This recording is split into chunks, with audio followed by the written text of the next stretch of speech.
নাম সরকারি চাকরি। আমরা তো বেতনই নাই, টাকাই নাই, তো আমরা দিবটা কি? আজকে আমাদের দাবি এক দাবি জাতীয়করণ। আমরা চাই আমাদের গ্রাম পুলিশের চাকরি জাতীয়করণ হোক। 19তম 20তম গ্রেডে আমাদের চাই।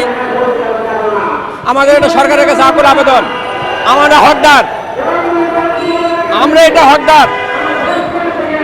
আমরা সরকারিভাবে আমাদের পক্ষে রায় দিয়েছে, এটা হাসিনা সরকার আপিল করেছে, স্থগিত করে দিয়েছে। আমরা এটা পুনর্বহাল চাই। আমরা জাতীয়করণ না হলে আমরা এই ৬,৭০০ টাকা বেতনে আমরা সংসার পরিচালনা করতে পারতেছি না।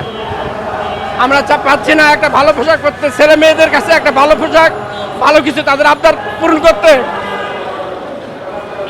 আমাদের এই টাকার মধ্যে আমাদের চলাচল করা সম্ভব নয়। আমাদের পাশের বাড়িঘরের পাশের জনগণ কিভাবে চলতে স্যার? আমরা চাকরিকে একটা সরকারি চাকরি করতেছি, নাম সরকারি চাকরি। সরকারের সব কাজকর্ম আমাদের পরিচালনা করতে হচ্ছে, তাদের সব কিছুতে আমরা অংশগ্রহণ করি, কিন্তু তার বিনিময়ে আমরা পাচ্ছি কি? এই ৬,৭০০ টাকা যদি আমরা তাদেরকে দেই, যে আপনি এই ৬,৭০০ টাকাতে আপনার পরিবারবর্গ নিয়ে আপনি পরিচালনা করেন সারা মাস, তারা কি পারবে কখনো?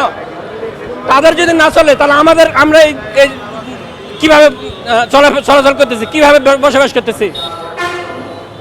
আমরা এই বেতনে কোন কাজে মনোযোগ দিতে পারি? সরকারি যে কোনো কাজ, যে কোনো কাজে কি আমরা মনোযোগ দিতে পারি এই টাকার, এই বেতনের ভিতরে, ৬,৭০০ টাকার ভিতরে, ৭,৭০০ টাকার ভিতরে? আমাদের ছেলেমেয়েরা যদি ইচ্ছা করে যে আব্বু আমাদেরকে এটা কিনে দাও, আমরা তো বেতনই নাই, টাকাই নাই, তো আমরা দিবটা কি?